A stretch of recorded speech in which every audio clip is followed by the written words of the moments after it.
Pour ne rien manquer, abonnez-vous maintenant. Participant sur www.e.leclerc. Sud Radio Sport, Alexandre Priam. Vous êtes sur Sud Radio, on vient de vivre l'arrivée de cette 8e étape du Tour de France et la victoire de Byrnam Girmay, le coureur d'Intermarché Wanty qui s'est imposé pour la 2e fois au sprint cette année dans ce Tour de France. De nouveau l'Érythréen plus fort dans un sprint chaotique, un drôle de sprint avec des trains qui n'ont pas du tout réussi à mettre quoi que ce soit en place et 3 hommes qui se sont disputés véritablement la victoire. Du coup, le top 5 est le suivant: Byrnam Girmay devant Jasper Philipsen, Arnaud Delis, Pascal Ackermann, Margin Vandenberg. Comme quoi la EF n'a pas roulé pour rien, mais pour un top 5 quand même. Gibbons de l'Autotrek Soudal, Anthony Turgis fait 7, Wright fait 8, Aramburu, le coureur de la Movistar, fait 9 et Remco Evenepoel termine à la 10e position donc de ce sprint à Colombey les deux églises. Revenons un petit peu sur la physionomie, mais d'abord le vainqueur, Byrnam Girmay. Il avait une tête de favori, ou au moins de co-favori. Vincent Barthaud, il a répondu aux attentes. Oui, effectivement, il a confirmé de toute façon ses capacités au sprint à pouvoir comme ça dominer et être un des meilleurs sprinteurs au monde. Mais on le sait depuis le début. Puis ce qui est bien chez ce mec, c'est qu'il a eu beaucoup quand on l'a vu battre Van Der Poel sur une belle classique, il a eu beaucoup de demandes pour aller dans des équipes World Tour, et en fait il est resté avec Intermarché Wanty Groupe Grobert, et il a réussi à avoir un bon contrat. Il est resté avec eux, et quand on voit le début de saison qu'il fait, c'est juste magnifique. Depuis le début au Tour de Under, il a toujours été bien placé. Voilà, il est régulier dans son approche sur le Tour de France, et puis là en gagner 2, encore une fois, c'est pas surprenant. On parle d'un coureur qui a seulement 24 ans, donc oui. il est encore très jeune, Byrnam Girmay. On le rappelle, 1m90, 72 kilos. C'est pas le plus lourd en plus, mais il était pas très bien positionné, Byrnam Girmay, là à 2 km de l'arrivée. Il était à la 20e position.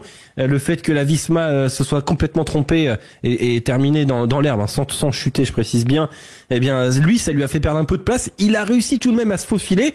Il avait choisi le bon poisson pilote, et c'était Brian Cocard, le bon poisson pilote, qui a lancé beaucoup trop tôt, Vincent. Ouais. Ah, Cocard, oui, c'est dommage, parce que c'est plutôt lui qui doit être encore dans cette arrivée, et si Pascal nous entend, dans cette arrivée, il fallait sortir au dernier moment, le plus tard possible. Cocard, lui, aux 200 mètres, il était déjà en train de lancer son sprint, il avait aucune chance à gagner, mais ça c'est forcément quand on est mal entouré, malheureusement. En ce qui concerne Cocard, il lui a manqué beaucoup d'équipiers pour justement essayer de faire quelque chose de bien. Il s'est retrouvé beaucoup trop esselé, trop loin de l'arrivée. Quant à Byrnam Girmay, lui il a fait l'effort le plus tard possible. Il a eu un équipier comme Hugo Page qui l'a bien emmené aussi, bien protégé. Et voilà, il faut avoir la giclette en fait dans les derniers mètres pour pouvoir gagner en fait. Ouais, c'est important effectivement. Pascal Chanteur, oui. Comment t'analyses la victoire de Byrnam Girmay aujourd'hui? Qu'est-ce qu'il a fait pour s'imposer? Déjà, première chose, c'est qu'il est très fort. Il est très fort depuis le début du Tour. Vous parliez tout à l'heure de son physique. Byrnam Girmay, il a d'abord un physique très longiligne par rapport à beaucoup de sprinters qui sont très musculeux, donc très lourds, très très puissants. Et lui est certainement plus véloce. Même si aujourd'hui les sprints sont lancés à vive allure et que les braquets utilisés n'ont plus rien à voir avec les braquets d'antan, parce qu'aujourd'hui ils ont des 56 comme plateau, donc vous imaginez bien. Mais c'était un sprint long, un sprint d'homme puissant, et bien lui il a démontré que son état de forme était au top. Vous parliez tout à l'heure de Brian Cocard. On a vu comment il s'est écrasé, vous avez vu, il s'est écarté. Il a arrêté complètement. Et on voyait qu'il était à bout de force, à bout de souffle. Et c'est un peu dommage parce que Axel Zingler avait fait un très bon travail. Il manquait certainement un autre coureur de Cofidis pour amener Axel Zingler et Brian Cocard pour que Brian puisse s'extraire au tout dernier moment. Mais même comme ça, je pense que Brian n'avait pas le physique aujourd'hui pour rivaliser avec les trois coureurs, que ce soit Philipsen, que ce soit Delis ou que ce soit Byrnam. Et il s'est arrêté à plus de 100 mètres de l'arrivée. Hein. Ouais, non, il a 200 compris mètres. tout de suite qu'il avait pas les cannes. Hein, enfin.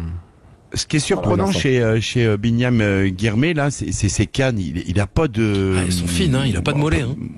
Ouais, il a pas de mollet, il a pas de cuisse, enfin, mais par contre, il va chercher, on se demande où il va chercher son acide lactique, mais c'est vrai que quand tu vois tous les autres sprinters qui sont trapus, lui est relativement grand, mais fin, mais par contre, comme quoi, la preuve, hein, ça l'a pas empêché déjà de battre Van Der Poel dans une arrivée au sprint, et puis encore là, ces 2 étapes sur le Tour. Ouais, non, très impressionnant. Est-ce qu'on peut souligner quand même le travail encore une fois de Jasper Philipsen? Alors là, pour le coup, Jasper Philipsen, il est parti d'un peu plus loin et il va chercher un top 2. Est-ce que c'est un top 2 rassurant ou vous êtes toujours inquiet pour la forme du supposé meilleur sprinter du monde, Vincent? Non, toujours un peu inquiet parce que en fait, si on avait eu affaire à du grand Jasper Philipsen de l'an dernier, il aurait facilement gagné cette étape, mais là, effectivement, Pascal l'a très bien dit aussi tout à l'heure, Mathieu Van Der Poel n'est pas forcément non plus au top pour l'emmener comme il pouvait l'emmener, ainsi que certains des équipiers par rapport à l'an dernier. Donc, il a plutôt tendance à se débrouiller un peu tout seul. Mais encore une fois, ouais, il est pas au top. Alors, est-ce qu'il va réussir à s'affûter un peu plus? Encore une fois, c'est surprenant. Hein. Moi, je l'ai vu, il avait du ventre. Je le répète, ça m'a surpris parce que quand tu dois arriver sur le Tour, tu dois vraiment être affûté. Et là, est-ce que il va passer ces prochaines semaines pour être au top dans la dernière semaine? Il a dû faire un séjour en Normandie. Ouais, ça pardonne pas. Ouais, mais là, ouais. Et est-ce qu'il va être vraiment au top pour Nice? Mais 2 fois deuxième, c'est un peu rageant. Après, il risque peut-être de... Après, il est pas loin quand même. Parce que il est pas à la rue. Tu vois, c'est ça aussi que je me dis. Non, mais il est pas loin, mais il se fait battre. L'autre jour quand il fait 2, il se fait battre par Groenewegen. Là, il se refait battre par Girmay. La prochaine, ça va peut-être être par Arnaud Delis. Voilà, on a quand même pas beaucoup d'occasions de gagner sur le Tour, donc faut pas les louper. Et là, ce qui est perdu est perdu. Hein, c'est tout simplement. Donc c'est pas, ça doit pas être évident moralement pour lui. Par rapport. Oui, Pascal. Par rapport à Philipsen, je suis très inquiet pour plusieurs choses. Bon, je vais pas redire ce qu'a dit Vincent et ce que j'ai dit tout à l'heure par rapport à Van Der Poel. Bon, il était absent totalement, alors que Van Der Poel aurait dû être à la place d'Axel Zingler avec Philipsen dans sa roue. La deuxième chose, je pense aussi que Philipsen n'a plus spécialement la cote auprès des autres coureurs du peloton. Et j'en veux pour cause, je vais faire un petit peu de publicité, mais je sais pas si vous avez eu l'occasion de regarder la série Netflix. Il a montré un visage tout autre dans la série Netflix de cette année par rapport à l'année dernière. Et je pense, pour en discuter avec les coureurs, que les coureurs ont une image un petit peu, égratignée de Philipsen. En gros, dans la saison 2, il a le boulard, quoi. Il a clairement le boulard dans la saison 2, on peut le dire. C'est le loser de la saison 1, quoi. C'est pas le boulard, c'est qu'en plus de ça, c'est qu'il maltraite clairement ses collègues. Et quand je dis ses collègues, c'est ceux avec qui il court tout au long de la journée. Et vous savez, dans une course de vélo, la solidarité, c'est quelque chose d'important. Il suffit que vous ayez une mauvaise image et puis là où vous pourriez passer, eh bien la porte se referme. Là où on pourrait vous faciliter la chose, eh bien on vous la durcit. Eh bien tout ça fait que et ça peut, alors physiquement c'est pas simple, mais aussi psychologiquement c'est très difficile. Non, mais moi je rebondis là-dessus. Je me rappelle l'année dernière, à l'issue de la saison 1, moi je trouvais que le climat dans cette Alpecin de Koenig qui était franchement malsain avec Christophe Rudolph qui lui... le directeur sportif qui clairement lui le mettait plus bas que terre, hein. C'était Jasper disaster tout le temps, c'était t'es nul, t'oublies toujours tout, je te fais un briefing, tu comprends rien et ainsi de suite. Et j'ai l'impression que une deuxième place comme s'il avait gagné. Hein. Voilà, oui, exactement. Bon, il a fait des erreurs, hein, certes, mais et j'ai l'impression que Jasper Philipsen dans la saison 2, voilà, pour parler de Netflix, en fait reproduit cette espèce de schéma malsain auprès de ses équipiers et pour moi c'est une équipe qui va pas bien, mais bon voilà, Mathieu Van Der Poel déjà qui a le dossard 101 sur le dos, qui est une star du cyclisme et complètement à côté de ses pompes. Il y a un truc qui va pas chez Alpecin de Koenig. Mais justement, tiens, on va parler des équipes qui vont bien et pas bien. C'est le conseiller de classe. Allez. Sud Radio Sport, le conseil de classe. Le conseil de classe, 3 catégories. Les avertissements, les compliments, les félicitations. À chaque catégorie, il faut une équipe. Et on attaque tout de suite par les avertissements. Alors si tu ne veux plus travailler avec nous, tu n'as qu'à démissionner. Avertissement. Vous nous avez pillés, vous continuez. Vous prenez toutes nos richesses et vous ne laissez rien. Ce soir on se tait, on reste tranquille ou je vous défonce la gueule. Voilà, comme ça, moi, c'est clair de la part de Quentin Cabanis, monteur de ces petites pastilles qui, un jour, vont nous causer des problèmes. Mais bon, ça fait des années qu'on dit ça et bon, jusque-là, on est toujours là. Voilà, a priori. On commence par qui, tiens? Qui a envie de s'échauffer là pour mettre un petit avertissement? Tiens, Pascal Chanteur, je te sens bouillant, Pascal. Avertissement à quelle équipe aujourd'hui? Non, vous êtes trop fort, les gars. Je vais mettre Décathlon, allez. Parce que, alors, pourquoi Décathlon? Alors, pourquoi Décathlon? Pas vis-à-vis de l'ensemble de l'équipe, pour la bonne et simple raison qu'on les a vus dans le final. Ils ont fait un bon travail. Mais par rapport Sam Bennett a décroché, c'était pour Dorian Godon aujourd'hui, au final. Hein. Voilà. Non, je parle plutôt de Sam Bennett. Sam Bennett, je trouve qu'il est en deçà de ce qu'il devrait démontrer. Avec le travail que font ses équipiers et la cohérence qu'ils peuvent avoir tout au long de l'étape, pour lui, je trouve que à l'heure actuelle, il n'est pas au niveau auquel ses équipiers le mettent dans les dispositions dans lesquelles ils le mettent. Voilà. Donc avertissement à cette équipe Décathlon AG2R, la mondiale. Vincent Barthaud, avertissement à qui? Mais moi, je vais le mettre à Alpecin, là, parce que les étapes passent. Ouais. Voilà, comme on a parlé tout à l'heure, voilà, les occasions vont pas être si souvent ouvertes, donc faut vraiment qu'ils fassent attention. Par rapport au tour qu'ils ont fait l'an dernier, effectivement. On en est loin. Hein. Oh là là. Fou. Ouais, on est très loin. Voilà, exactement. Ah, ça, c'est clair. Ouais. Quentin Cabanis, avertissement à qui? La Visma, moi, je vais mettre, parce que la Visma, on les a vus rouler pour protéger Vingegaard. Et rouler dans l'herbe ensuite. Et voilà, et il le protège, mais il a quand même failli finir dans l'herbe. Tu te dis qu'ils peuvent rouler pour un sprint à la fin. On se dit que Van Aert va peut-être se réveiller un jour. Bon, visiblement, non. Voilà, pour l'instant, je suis extrêmement déçu par cette équipe. Alors, on savait que Vingegaard, il est peut-être pas arrivé dans les meilleures dispositions, mais je trouve que chaque jour, je suis un petit peu plus déçu par la Visma. Donc la Visma pour Quentin Cabanis. Clément Rayon? Et ben moi ça va être Cofidis avec ce sprint un peu loupé, et je crois qu'on va en reparler un petit peu, on va peut-être débattre un petit peu sur Cofidis après. Voilà, Coquard pas assez accompagné pour moi. Et pourtant il est accompagné aujourd'hui. Presque. Ouais. Presque. Et cette fois-ci il l'était pourtant on va l'évoquer dans quelques instants sur Sud Radio. Place aux compliments. Les types comme vous pensent toujours que les autres ont de la chance. Mais il faut la provoquer. Elle ne vient pas par hasard. Compliment. Belle ambiance, c'est agréable de voir une équipe qui sait s'amuser. Hein. Si nous associons nos forces, nous mettrons fin à ce conflit destructeur. C'est génial. Alors ce ne sont pas les félicitations mais les compliments, c'est-à-dire c'est un tableau d'honneur, c'est bien, mais c'est pas non plus extraordinaire, mais c'est bien. Vincent Barthaud, à qui on met ses compliments? Moi, je voudrais essayer de donner les compliments Est-ce que tu as besoin de réfléchir encore un peu? Moi, j'ai une idée, si jamais. Allez, Quentin. Ouais, je vais réfléchir encore. Alors, moi, c'est une équipe qui me plaît bien depuis le début de ce tour. C'est Uno X Mobility.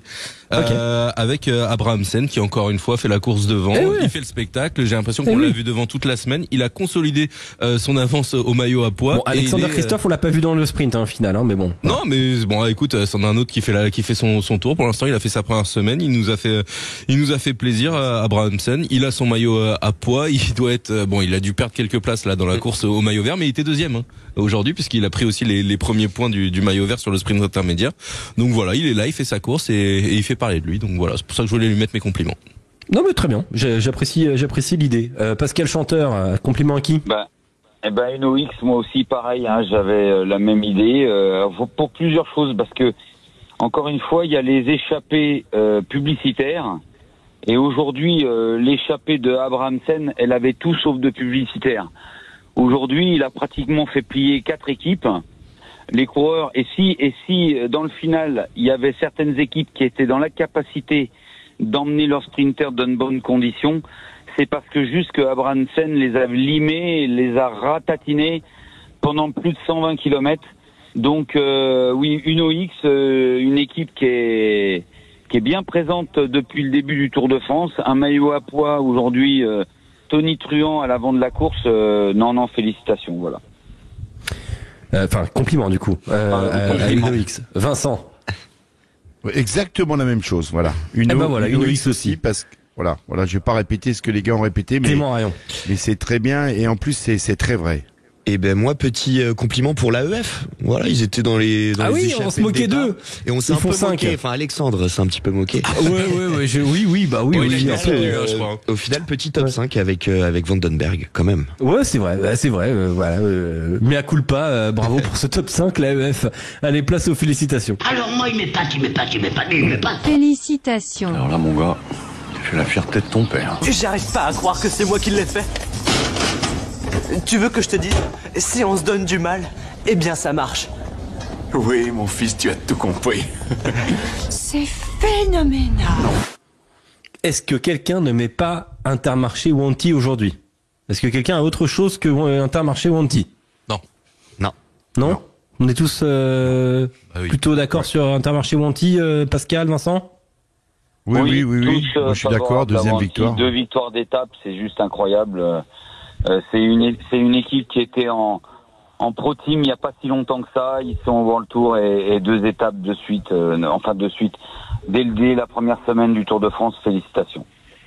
Allez, dans un instant sur Sud Radio, on va revenir sur 2 grandes déclarations, celle de Remco Evenepoel concernant l'étape de demain et celle de Cédric Vasseur chez nos confrères d'RMC Sport à propos d'Axel Zinglet. On va en discuter tout de suite. Sud Radio. Sud Radio. Parlons vrai. Parlons vrai. Sud Radio. Parlons vrai. Leclerc, bonjour. Bonjour, merci pour vos belles tomates françaises. Hein. Ça, c'est vraiment mon joker de l'été.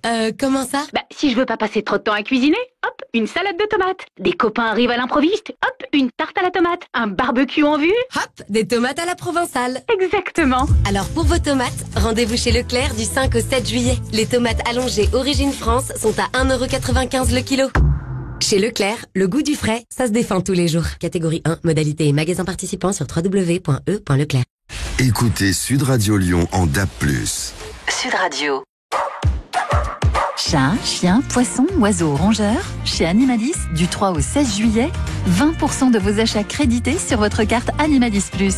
Et avec la garantie prix bas Animalis, si vous trouvez moins cher ailleurs, Animalis vous rembourse la différence. Animalis, leur magasin préféré. Voir conditions magasin. Sud Radio est sur YouTube. Suivez-nous pour voir ou revoir vos émissions en vidéo sur notre chaîne YouTube Sud Radio. Parlons vrai. Amazon Prime Day, c'est les 16 et 17 juillet. En profitant de 2 jours de vente flash exceptionnelle sur la high-tech, cuisine, maison et plus encore, vous aurez l'impression que c'est votre fête. Julie s'est acheté une tondeuse électrique. Elle est membre Prime, c'est fantastique. 2 jours de vente flash à ne pas manquer. Pour vous, c'est bientôt Prime Day. Et maintenant, elle est devenue une vraie star. Amazon Prime Day, c'est les 16 et 17 juillet. Exclusivement pour les membres Prime. Rejoignez Prime maintenant. Ça y est, les soldes sont partis chez C&A.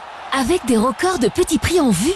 Jusqu'à moins 70% sur une sélection d'articles en magasin et sur c-a.com. Moins 70%, ça va booster votre dressing.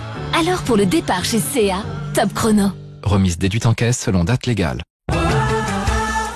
Dites-moi, Claire, ça vous dirait de faire des économies? Ah oui, comme tout le monde. Eh bien, sachez, Claire, que jusqu'au 6 juillet, Monsieur Bricolage vous offre 15 € en bon d'achat tous les 100 € dépensés dans tout le magasin. À moi? Oui, à vous et à tous les porteurs de la carte fidélité Monsieur Bricolage. Et en plus, elle est gratuite. Monsieur Bricolage, faites-le vous-même, mais pas tout seul. Lidl, réélu encore et encore, meilleure chaîne de magasins de l'année dans la catégorie fruits et légumes. Allô patron, elles sont à 94 centimes. Les courgettes? Eh oui patron, en ce moment chez Lidl, le kilo de courgettes est à 94 centimes. 94 centimes le kilo de courgettes? C'est pas possible. Ils sont encore et toujours moins chers que nous. Ah si, hein, c'est le vrai prix. Ah, des courgettes à ce prix-là, moi, je suis fan, hein, pas vous? Non, et t'arrêtes de me courir sur le haricot avec ces courgettes, ok? Lidl, partenaire officiel de l'UEFA Euro 2024. Catégorie 1, Origine France. Plus d'informations sur Lidl.fr. En ce moment chez Zeman, 5 paires de mini-chaussettes pour seulement 2,99 €. On pourrait croire que c'est une promotion, mais ce n'en est pas une. Car chez Zeman, vous paierez toujours le prix le plus bas possible. Demain, après-demain et la semaine prochaine. Zeman, c'est aussi simple que cela. Sud Radio Sport, Alexandre Priam. On vient de vivre la victoire de Binyam Girmay à Colombey, les 2 églises au sprint devant Jasper Philipsen et Arnaud Delis. Demain sur Sud Radio, on sera présent du côté de Troyes pour la 9e étape. Mais avant toute chose, il nous reste 1 minute 30, 2 minutes voilà pour revenir sur un fait majeur de cette semaine, et c'est Cédric Vasseur chez nos confrères d'RMC Sport. Cédric Vasseur qui s'est vertement exprimé au sujet d'Axel Zingler, son coureur qui était parti dans une échappée, et il n'avait pas pu du coup épauler son sprinter Brian Koka. On écoute. Je sais pas, Axel a eu un spasme, je sais pas ce qu'il a eu, on n'avait pas du tout prévu de mettre un coureur à l'avant, parce que c'est stupide d'aller à l'avant quand on a un sprinter comme Brian Koka. On va lui demander un peu des explications. Vous savez, on a vu il y a quelques jours Ayuso se cacher et éviter de travailler pour Pogacar. Là c'est pareil, on est quand même aussi avant tout pour le travail d'équipe, et moi j'ai pas vu grand chose pour l'instant d'Axel. Faut être correct par rapport à une sélection sur le Tour de France. Notre sprinter c'est Brian Koka, il faut juste regarder le palmarès de Brian Koka et puis celui d'Axel Zingler.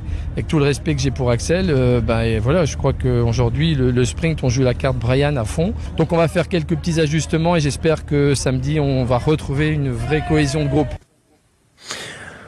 Alors, on a vu Axel Zingler aujourd'hui travailler pour Brian Koka pour le coup. Est-ce que Cédric Vasseur rappelle l'aspect collectif de ce sport, ou va-t-il trop loin? Cédric Vasseur, le directeur sportif et patron de la Cofidis, Pascal. Oui.